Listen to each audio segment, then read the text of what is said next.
자, 왜 하나님께서 가인의 제사를 연납하지 않으셨는지 이합번 주일에 우리가 말씀을 함께 나눴습니다.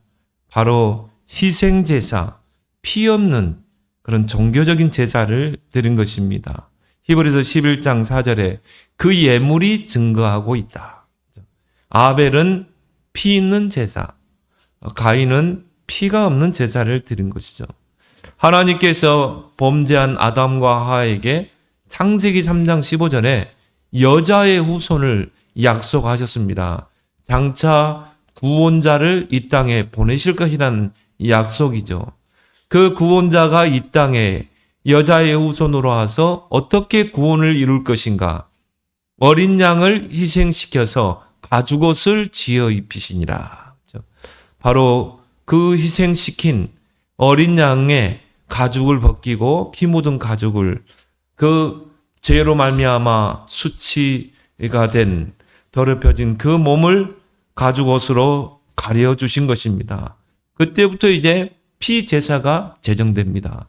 그리스도가 오실 때까지 피제사를 계속 이제 지내면서 그리스도를 각인시키는 것이죠. 히브리서 9장 22절에도 피 흘림이 없은즉 사함이 없느니라. 결국 그리스도가 없는 예배는 종교적인 예배입니다. 그 예배는 하나님이 받으실 수가 없어요. 왜 그리스도 없는 예배는 종교적인 예배냐? 그리스도가 아니고는 절대 죄의 권능을 이길 수가 없습니다. 그리스도가 아니면 절대 사단의 권세를 이길 수가 없어요. 그로 인해서 사단에게 붙잡힌 영적 문제를 해결할 수가 없습니다. 우리 가문의 흑암 영적 문제, 또 나에게 와 있는 영적 문제, 후대에게 있는 그 영적 문제가 그리스도의 피 붙잡는 순간 무너지게 될 줄 믿습니다. 그래서 이사야 1장 12절에 너희가 내 앞에 보이러 오니 내 마당만 밟을 뿐이라. 하나님 앞에 나와서 하나님을 보고 예배드리지만 결국 그리스도 없는 예배는 그냥 마당만 받고 가는 것이죠. 이사야 1장 14절에 너희의 예물이 내게는 무거운 짐이라. 하나님 앞에 나오는 그것이 하나님에게는 오히려 짐이 된다는 것입니다. 그래서 우리가 첫 번째로 참 예배, 하나님이 받으시는 이 예배는 그리스도가 각인되는 예배인 것입니다. 저는 그렇게 정의 내려요. 예배는 뭐냐? 그리스도를 각인시키는 것이다. 그리스도로 뿌리내리는 것이다. 그게 바로 예배다. 구약시대 때 이런 희생제사, 피제사를 통해서 백성들에게 그리스도를 각인시키는 것입니다. 잊어버리지 않도록 각인시키는 것입니다. 이게 바로 제사장의 사명이에요. 그래서 구약에 5대 제사가 있죠. 번제, 또 속죄제, 속건제, 화목제, 소제, 이걸 구약의 5대 제사라 이렇게 말합니다. 그런데 이 5대 제사가 다 희생제사, 피제사거든요. 그래서 희생제사, 피제사를 드린 후에 소제를 드리는 것입니다. 곡식으로 감사제를 드리는 것이죠. 우리도 마찬가지죠. 우리가 예배를 통해 그리스도를 알게 되고 그리스도를 각인되고 그리스도를 다시 무장하게 되고 그리고 그리스도를 통해 우리를 구원하신 그 은혜에 감사해서 우리가 감사헌금을 드리잖아요. 예물을 드리죠. 그런 의미가 바로 소제인 것입니다. 그래서 형편에 따라 다양한 짐승을 희생 제물로 드렸죠. 좀 부자들에게는 소를 가지고 와서 제사장 앞에 와서 하나님 앞에 제물로 드리고 또 어떤 이는 염소나 양, 가난한 그런 사람들은 비둘기를 바로 희생 제물로 하나님께 드린 것입니다. 중요한 건 뭡니까? 피를 흘려야 된다는 것입니다. 그러니까 피가 있는 제사라는 것이죠.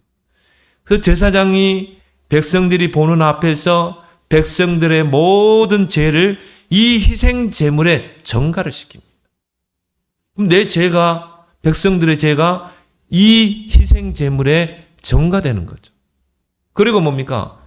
희생을 시킵니다. 제사장이 칼로 심장을 찔러서 피를 흘리게 하십니다. 희생을 시키고 그리고 그 피를 받아서 그 희생의 피를 번제단에 뿌리고 또 휘장에 뿌리고 제단 뿔에 그를 발랐어요. 그렇게 해서 뭡니까? 백성들의 죄가 속죄함을 받는 것입니다. 이러한 제사 의식을 통해서 장차 구원자라 오실 그리스도를 각인시키는 것입니다. 그러니까 모든 제사 그 의식을 백성들이 그걸 보는 거예요. 장차 여자에 오신 후손 구원자가 이 땅에 와서 우리의 죄를 다 짊어지고 저 희생 제물이 희생당하는 것처럼 십자가에 죽고 그 피가 우리의 죄를 사하는구나. 그걸 각인시키는 거예요. 완전히 현장에서 직접 보는 거잖아요. 그 희생 제물을 통해 장차 오실 그리스도가 각인되는 것입니다. 그래서 구약에서는 뭡니까? 그 그리스도를 대망함으로 바라봄으로 구원을 받았어요. 신약 시대는 뭡니까? 그리스도가 구원자로 오셨잖아요. 그리스도를 믿음으로 구원받는 것입니다. 제사장이 이 제사를 지낸 후에 이제 백성들 앞에서 설교를 합니다. 그래서 그리스도를 자세히 풀어서 설명하고 각인시키는 것입니다. 그때 백성들은 아멘으로 화답하게 되죠. 그래서 예배를 통해 그리스도가 각인될 때 우리 가문과 개인과 후대에게 역사하는 모든 흑암이 무너졌어요. 저주가 무너지고 재앙이 떠나가고 영적 문제가 해결되는 것입니다. 그래서 종교개혁자 마틴 루터는 이런 말을 했습니다. 빨래를 짜보라, 물이 나올 것이다. 구약 성경을 짜보라, 짐승의 피가 나올 것이다. 신약 성경을 짜보라, 예수님의 피가 나올 것이다. 그래서 성경에서 피를 보지 못하면 영적 장님이다. 영적 소경이다. 구약을 짜면 뭐가 나와야 돼요? 희생의 피. 신약을 짜면 예수 그리스도의 피.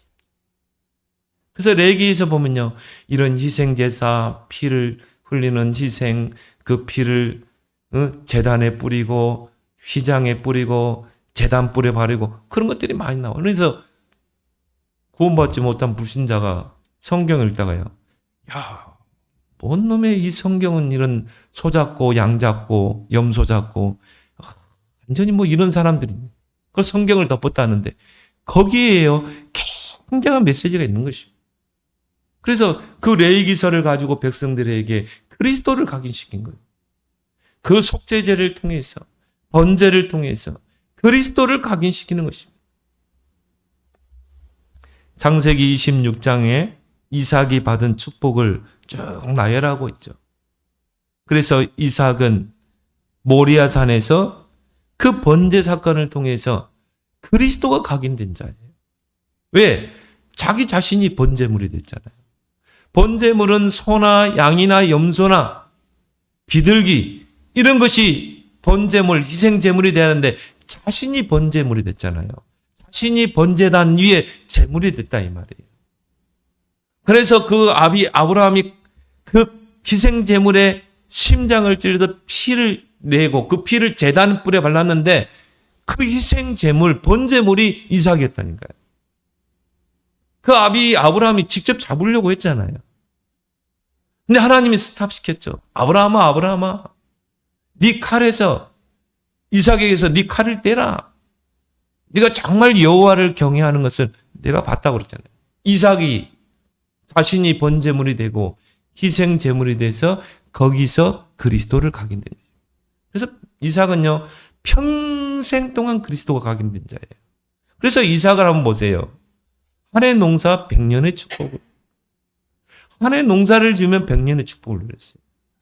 샘 근원의 축복을. 정말 기도하고 땅을 파면 샘이 섰고. 그리고 뭡니까? 창대케 되고 거부가 되고 노복이 힘이 많고 그다음 종들이 많았다. 그러겠죠. 그리고 뭡니까? 르호봇 경제의 축복을 받아요. 그래서 이삭에게 항상 따라붙는 단어가 누림입니다. 여러분이 그리스도 진짜 붙잡으면 그 안에서 해방의 축복, 참된 자유함이 있는 줄 믿습니다. 그게 누림이에요. 그리스도께서 십자가에 그 피 흘린 보혈로 나의 모든 죄를 사하시고 죄와 사망의 법에서 나를 해방했다. 그 그리스도가 나의 왕이다. 그 그리스도가 나의 참 제사장이다. 참 누림이 있죠. 평안이 있죠. 그래서 이삭에게 따라붙은 단어가 누림이다. 이삭은 참 축복을 누린 인물입니다. 예배를 통해 그리스도가 각인되고 그리스도로 완전히 무장해야 돼요. 그래서 갈라디아 3장 27절에 그리스도로 옷 입으라. 옷은 신분을 상징하죠. 어떤 옷을 입었느냐에 따라서 옛날에는 신분이 결정됐잖아요. 그리스도로 옷을 입으라. 여러분이 그리스도로 옷을 입으면 그 옷에 따라 신분이 있잖아요. 그래서 베드로전서 2장 9절에 베드로는 우리를 보고 뭐라고 그래요? 너희가 바로 왕 같은 제사장이야. 그리스도의 옷을 입은 자는 왕 같은 제사장입니다. 기이한 빛을 선포할 선지자입니다. 그래서 여러분이 그리스도를 알고 그리스도 이름으로 기도하고 그리스도 선포할 때 사단이 무릎 꿇는 것입니다. 사단이 결박돼야 돼요. 당연한 겁니다. 여러분이 그리스도로 옷 입은 그리스도의 그 신분이라니까요.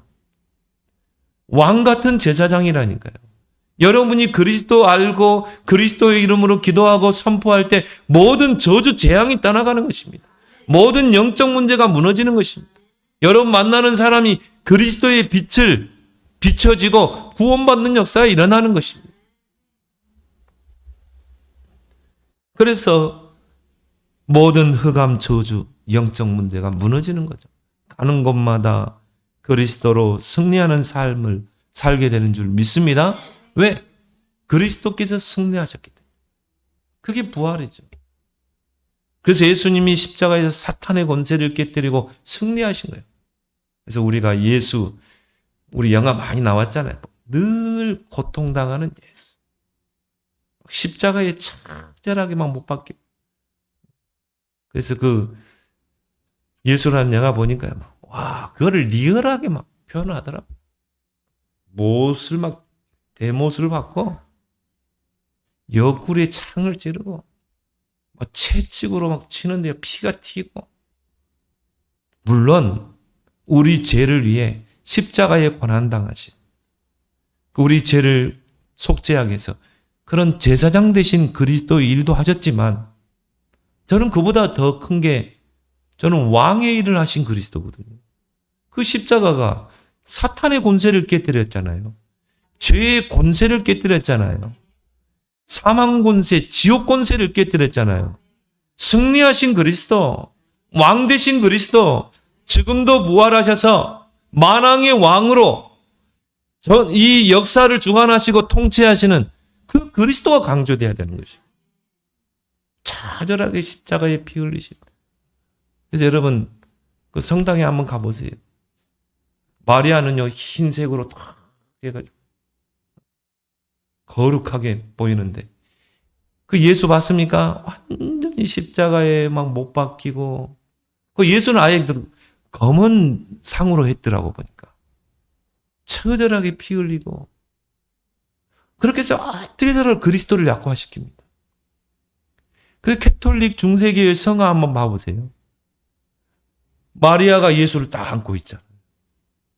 마리아의 머리에는 큰 오로라가 2개가 있는데 그 예수는요 조그만 한 개. 그렇게 해서 뭐예요? 어떻게 해서라도 그리스도를 약화시키는 것입니다. 이게 종교라.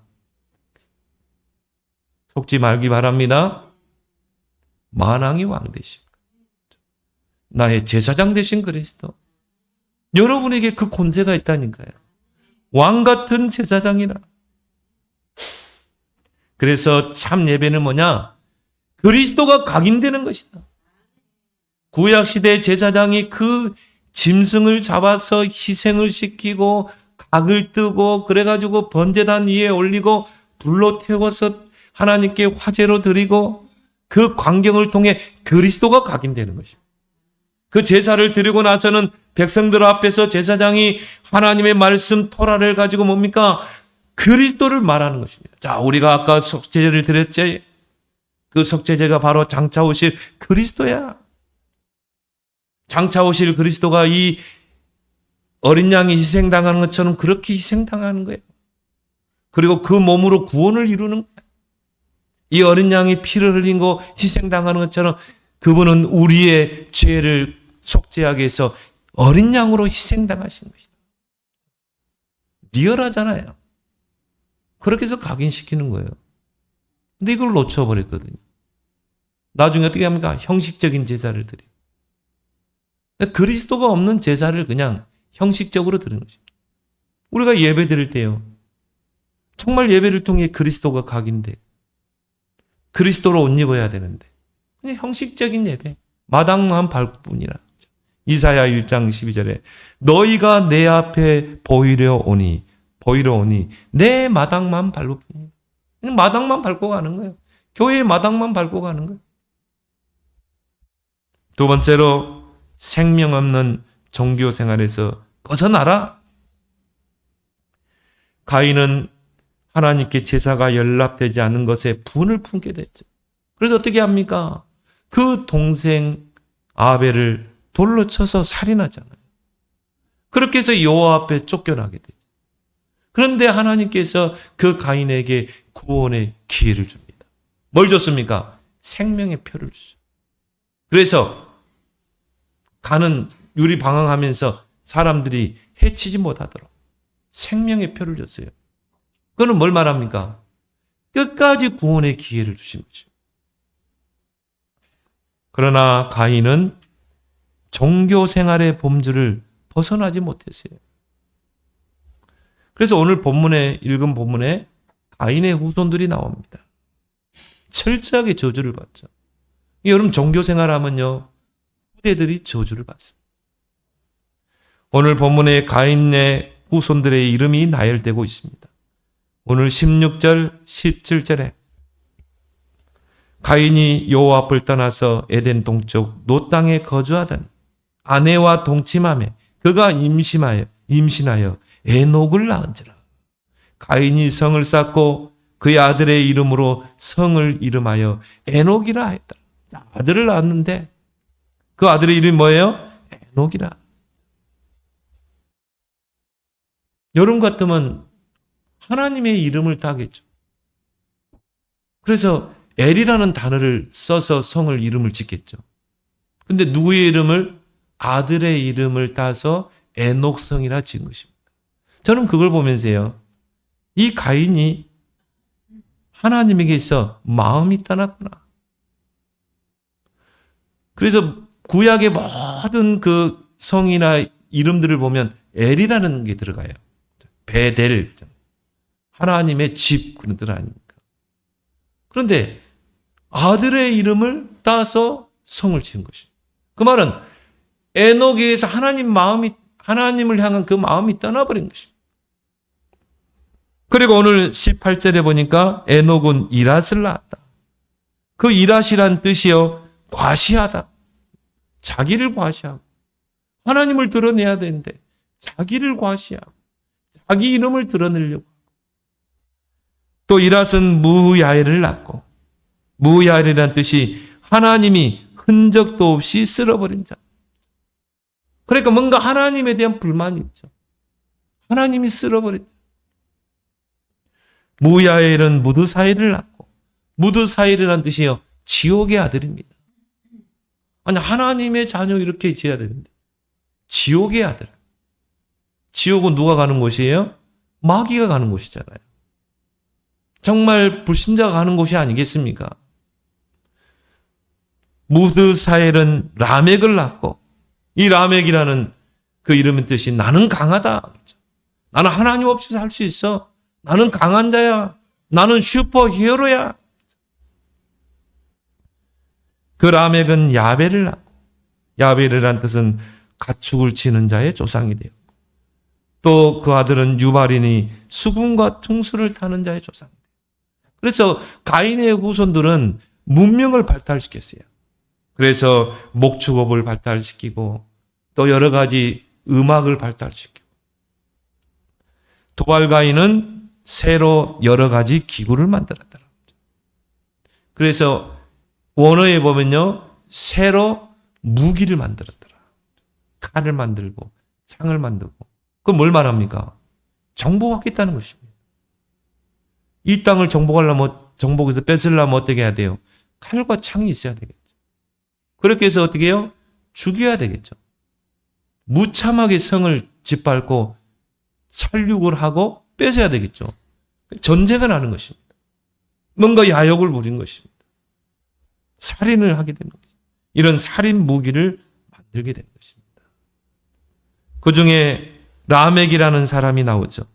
자, 일부 다처제로 하나님을 대적한 자. 하나님은 남자가 부모를 떠나 한 여자와 가정을 이루도록 그렇게 하나님은 제도를 만드셨어요. 그게 가정제도입니다. 에덴 동산에서 하나님이 가정제도를 세우셨잖아요. 한 남자가 부모를 떠나 한 여자와 가정을 이루도록 일부일처제예요. 그런데 그 하나님의 제도를 반역한, 대적한 자가 라멕입니다. 2명의 아내를 뒀어요. 그 이름이 아다와 실라죠. 그래서 아다라는 그 첫 번째 부인의 이름의 뜻이 장식한 자, 꾸민 자. 뭘 말합니까? 뭔가 음란하고, 뭔가 정말 누구 말로 섹시하고 이런 기준을 두고 아내를 두고요. 그래서 우리 여기 랩런트들은 앞으로 미래의 배우자를 만날 때 첫 번째가 뭐냐? 하나님 잘 섬기는가? 언약이 확실한가? 그래서 거기에서 모세라는 인물이 나오잖아요. 그렇죠? 레이지파의 남자가 레이지파의 여자를 만나 어떻게 해요?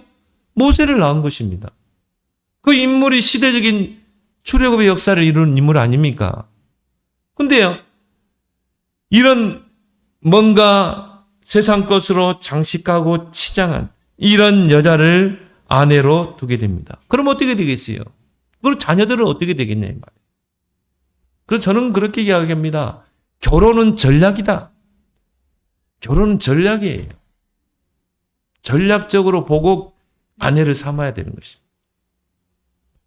두 번째 아내가 뭡니까? 실라.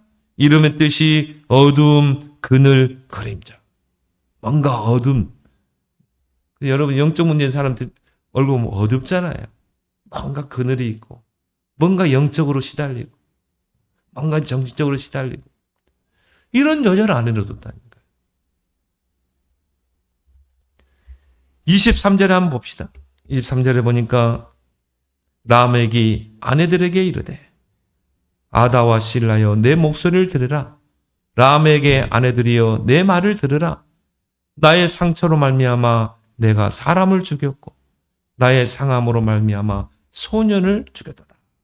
살인을 찬양합니다. 두 아내들 앞에서요. 이게 바로 종교 생활인 것입니다. 그리스도가 없는 종교 생활. 이거는 사단이 틈타게 되는 것입니다. 그 후손들이 망하게 돼 있어요. 그래서 생명 없는 종교 생활에서 벗어나라. 사단의 고도의 전략은 뭡니까? 우리 안에서 복음을 뺏는 것입니다. 복음을 희석시켜버린 것입니다. 그래서 우리가 새파랗다, 샛노랗다, 새빨갛다, 원색을 말하죠. 근데 거기에다 다른 걸 섞어버리면 어떻게 돼요? 불구스름하다, 푸르스름하다. 그건 뭐죠? 뭔가 다른 게 들어간 거예요. 하나님이 우리에게 완전한 복음을 줬거든요. 구원의 복음, 능력의 복음. 여러분이 그 복음 하나 가지고 모든 거 다 하도록 그 복음을 주셨어요. 근데 복음에다 다른 걸 썼거든요. 사단의 전략입니다. 사단의 고도의 전략. 복음에다가 다른 걸 섞는 것입니다. 희석시켜버리는 것입니다. 그래서 고린도후서 4장 4절에 이 사단이 믿지 않는 자들의 마음을 혼미케 하여 그리스도의 복음의 광채가 비치지 못하도록 차단시켜버리는 것입니다. 그래서 여러분 새빨간 물감에다가 다른 걸 자꾸 섞으면요 누르스름하다가 이 뭡니까 불구스름하다가 나중에는 전혀 다른 색깔이 나와버리죠. 그죠? 전혀 다른 색깔이 나오죠. 복음에다가 다른 걸 계속 섞어버리면요, 나중에는 복음은 사라져버리는 것입니다. 뭐만 남아요? 종교만 남는 것입니다. 제사와 예배는 형식적. 주의해야 됩니다. 그래서 종교화 시켜버린 것입니다. 교회를 종교화 시켜버린 것입니다. 그게 바로 유대인입니다. 하나님 유대인에게 먼저 복음을 줬잖아요. 그런데 복음 아닌 다른 게 계속 교회 안에 들어오는 거예요. 그래서 뭡니까? 복음보다 전통, 제도, 할례를 중시하고 율법을 중시하고, 그리고 뭡니까? 새 절기. 그 새 절기 안에 있는 진정한 내용, 알맹이를 놓쳐버려요. 안식일도 마찬가지죠. 그냥 의무적으로 지키는 안식일. 복음은 다 사라져버리잖아요. 철저하게 이스라엘 백성 유대인들은요, 노예가 되고 포로가 되고 속국이 되는 것입니다. 아브라함을 통해서 택함받은 그 한 민족 이스라엘. 지금도 보세요. 이스라엘 역사를 보세요. 유리 방황하다가 1945년에 그 팔레스타인 땅을 영국이 줬잖아요. 영국의 손에서 그걸 샀거든. 얼마나 싸웠습니까? 유대인들이 만약 복음이 있었다면 팔레스타인인들과 평화적으로 지냈을 것입니다. 그런데 어떻게 해요? 그들을 막 죽이려고 하고, 뭡니까? 장벽을 쌓고, 전혀 복음이 없는 거죠. 계속 분쟁이 일어나고, 지금도 전쟁 속에 있는 게, 포화 속에 있는 게 바로 저 종교인들 아니겠습니까? 물론 성경의 마지막 때 유대인들 소수 남은 자가 복음을 깨닫게 된다는, 그때가 주님이 오실 날이죠. 제 이름 주로 오실 날. 그런 약속, 그런 예언은 있지만은, 같은 종교 생활하면요, 결국은 그 후손들이 저주를 받는 것입니다. 그래서 그들이 구원자로 오신 예수를 뭐라고 외쳤어요? 십자가에 못 박으라고 외쳤잖아요. 십자가에 처형하라, 죽이라 외쳤거든요. 그러면 저 예수를 죽인 그 핏값을 너희가 받겠냐? 우리가 받겠다. 우리와 우리 후손들이 그걸 받겠다. 말 한마디가 무섭습니다. 그러니까 빌라도가 어떻게 했어요? 물 가져와라. 손 씻어버리잖아요. 나는 저 예수를 십자가에 처형한 그것에 나는 자유함을 얻겠다. 손 씻어버리고 그 죄값을 너희가 받으라는 것이죠. 우리가 받겠다고 그랬어요. 그것도 뭡니까? 우리 후손까지 그 메시아를 죽인 그 핏값을 받겠다고. 종교 생활하면요, 사단의 타깃이 되는 것입니다. 후손들이 망하는 것입니다. 그래서 예수님께서 마태복음 23장 23절에 보니까 율법에 그 의와 인과 신은 바랬다. 하나님이 율법을 주신 목적이 있었는데 그의 의와 인과 신을 바랬다. 이합번 주에요, 순천에 사는 어떤 성도에게 전화가 왔어요. 그래서 우리 교회 홈페이지가 있잖아요.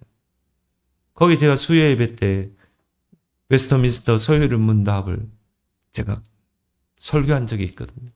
거기에 이제 유효한 부르심, 외적 소명, 내적 소명. 이 부분에 이제 이분이 좀 영상을 본 것 같아요. 메시지를. 그러면서 이제 전화가 왔는데 자기 부인 따라서 교회를 가게 됐대요. 자기가 너무 나쁜 짓을 많이 했대요. 사기치고 남 피해주고, 아마 그 교도소도 몇 번 갔다 온 것 같아 보니까. 그러다가 이제 부인 따라 교회 갔는데 거기서 이 친구가 은혜를 받은 것이. 열심히 교회 다니고 막 열심히 신앙생활도 하고 기도생활도 하고 금식도 하는데 뭔가 그 죄성이 있잖아요. 자꾸 그 옛날 과거로 가려고 하는 예체질. 그것 때문에 자기가 막 갈등하는 것입니다. 그래서 제가 이렇게 딱 진단을 해보니까 전혀 복음이 없어요. 그리고 완전 율법이라. 그 자기 죄를 지으면요, 뭔가 실수하면 자기를 용납하지 않고 자기를 자책하고, 전혀 신앙생활에 자유함이 없는 사람. 그래서 제가요, 딱 보면서, 야, 종교 생활하는 자의 전형적인 거구나. 그러니까 저는 그 책임이 강단에 있다고 보거든요. 강단에서 그리스도가 정확하게 선포됐다면 그 안에서 뭔가 자유함을 누릴 텐데, 뭔가 죄의식에 사로잡혀, 뭔가 죄책감에 시달리고, 거기서 못 빠져나오는 것입니다. 거기에 대한 보상 심리로 더 열심히 기도하고 금식도 하는데, 뭔가 구원에 대한 감격과 감사, 하나님의 부르심에 대한 확신이 없는 것입니다. 구원관이 흔들려 버리는 것입니다. 저는요, 이분에게 복음을 전하면서 자유함을 좀 누려라. 그리스도 예수 안에 있는 생명의 생력이 죄와 사망에 의해서 당신을 해방시켰지 않냐? 이제 그리스도 안에 있으면 자유함을 누려야 되지 않냐? 뭔가에 묶여 있는 것입니다. 종교 생활하는 것입니다. 중세 교회를 보세요. 복음보다, 성경보다 교리와 전통을 앞세우잖아요. 성경을 왜곡시키잖아요. 여러분, 종교는 절대 흑암을 막을 수 없습니다. 재앙을 막을 수 없습니다. 사단에게 붙잡힌 영적 문제를 해결할 수 없습니다. 그래서 캐톨릭이 들어간 나라마다 어떻게 됐습니까? 한번 잘 보세요. 저 아메리카 대륙을 한번 보라 이 말이에요. 저 북미와 남미를 한번 보세요. 저 북미는 정말 오직 예수 그리스도 복음 가지고 신앙생활에 자유함을 누리기 위해서 메이플라워를 타고 영국의 폴리탄들이 청교도들이 들어가서 세운 나라 아닙니까? 그게 다 아메리카예요. 저 남미는 누가 들어갔습니까? 캐톨릭. 남미는 지금 어떻게 됐어요? 남미에 있는 모든 그 재정을 가지고 미국의 국방비를 따라잡을 수가 없습니다. 그래서 지금 뭐 미국이요 나쁜 짓도 많이 하지만 그래도 하나님 축복받은 나라예요. 진짜 세계 경제를 미국이 다 맡겼잖아요. 다른 거 없어요. 그리스도 붙잡고 예배에 승리했어요.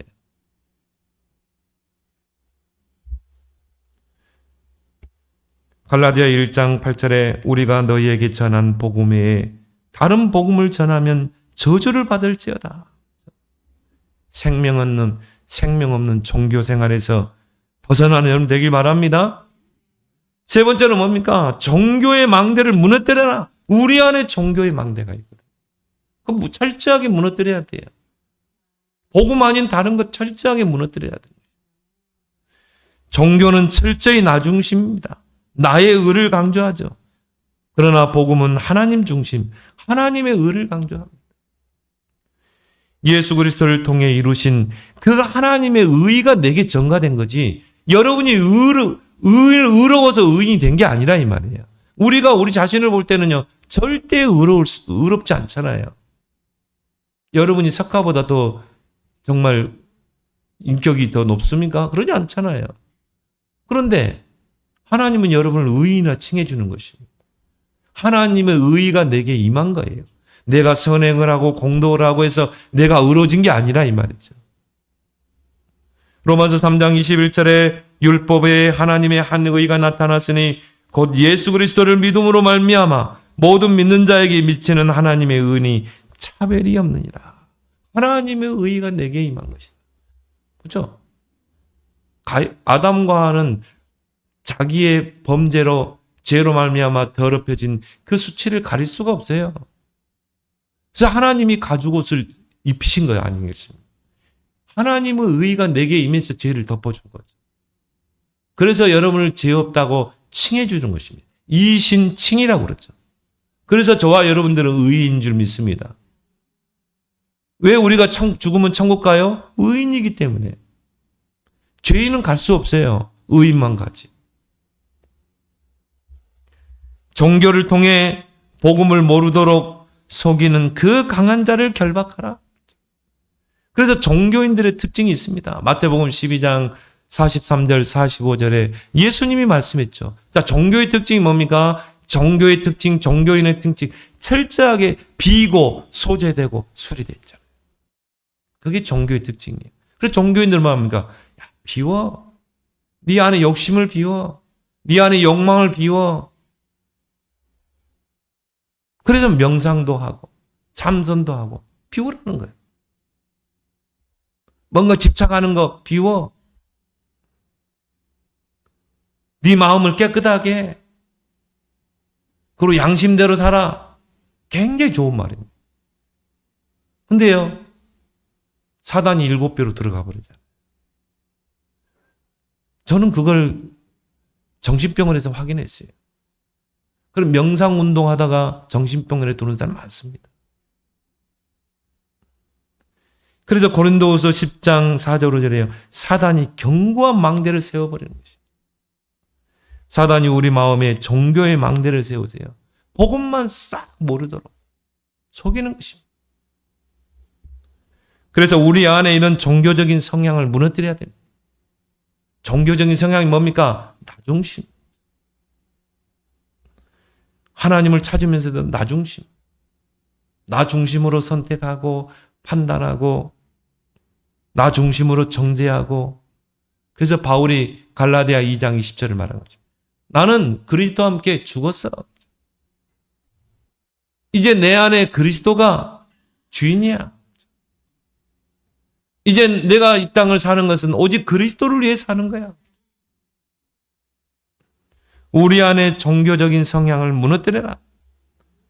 그리고 내 안에 복음의 견고한 망대를 세우는 여러분 되길 바랍니다. 복음이 완전히 뇌에 각인돼야 돼. 왜냐? 뇌는 명령체계거든요. 그 뇌가 마음과 생각, 내 의지를 주관하잖아요. 근데 우리 뇌 안에 뭔가 다른 게 각인돼 있거든. 그래서 우리가 복음 속으로 들어가고 복음을 계속 듣는 이유가 뭡니까? 우리의 뇌를 완전히 복음으로 각인시켜야 되거든. 그래서 그 복음이 나의 마음과 생각과 삶을 주관하다. 그리고 우리 후대에게 복음을 완전히 각인시켜라. 신명기 6장 4절 5절 새기라. 거기 6가지를 말하죠. 우리 후대에게 어떻게 우리가 복음을 각인시킬 것인가? 새기라. 부지런히 가르치라. 그리고 뭡니까? 강론해라. 시간만 있으면 자녀에게 복음을 가지고 강론하라. 그리고 손목에 매고 아예 미간에 붙이고 문설주와 문방에 하나님 말씀 복음을 새겨라. 그걸 통해서 우리 자녀들이 어릴 때부터 복음이 각인돼. 복음의 그 영향 속에서 복음의 능력을 체험하고 예수 그리스도의 복음의 증인으로 서야 될 줄 믿습니다. 잠언서 22장 6절에 마땅히 행할 길을 아이에게 가르치라. 그래야면 늙어서도 그것을 떠나지 아니하리라. 근데 우리 가정에서는 한계예요. 왜? 우리 부모가 아직 완전한 복음이 안 됐잖아요. 학교에서는 복음 말합니까? 학교에서도 안 돼요. 교회에서도 1시간 예배드리고 어떻게 이게 각인됩니까? 그래서 뭡니까? 금토일 시대를 열어야 되는 것이죠. 금토일 시대를 열어서 완전히 복음을 각인시키고 강론하고 새기고 손목에 기어로 이마에 붙이고 아예 그냥 문설주와 문진방에 발라서 그 뇌에 그리스도의 복음이 각인돼야 될 줄 믿습니다. 그래서 우리는 금토일 시대를 열어야 되고 삼토일 시대를 열어야 되는 것입니다. 그것을 위해 우리가 빛의 경제가 필요하고 정확한 언약을 붙잡으면 하나님이 역사하실 줄 믿습니다. 그래서 우리 안에 있는 모든 종교의 성향을 다 무너뜨리고 오직 복음, 완전 복음, 그리스도의 제자 되기를 예수 그리스도는 축원합니다. 하나님 오늘 종교를 치환하는 말씀을 주셨습니다. 하나님 참 예배는 그리스도가 각인되는 예배라고 하였사. 우리 성도들이 예배를 통해 그리스도가 완전히 우리에게 각인되고 생명 없는 종교 생활에서 벗어나게 하여 주옵소서. 정말 종교 생활하는 그 가인과 후손들의 과정을 보면서 오직 그리스도 복음만이 모든 흑암 저주 재앙에서 영적 문제에서 우리를 완전히 구원할 구원자임을 믿고 정말 부지런히 각인시키고 후대에게 각인시키는 그런 사명 감당케 하여 주옵소서. 예수님의 이름으로 기도드리옵나이다. 아멘.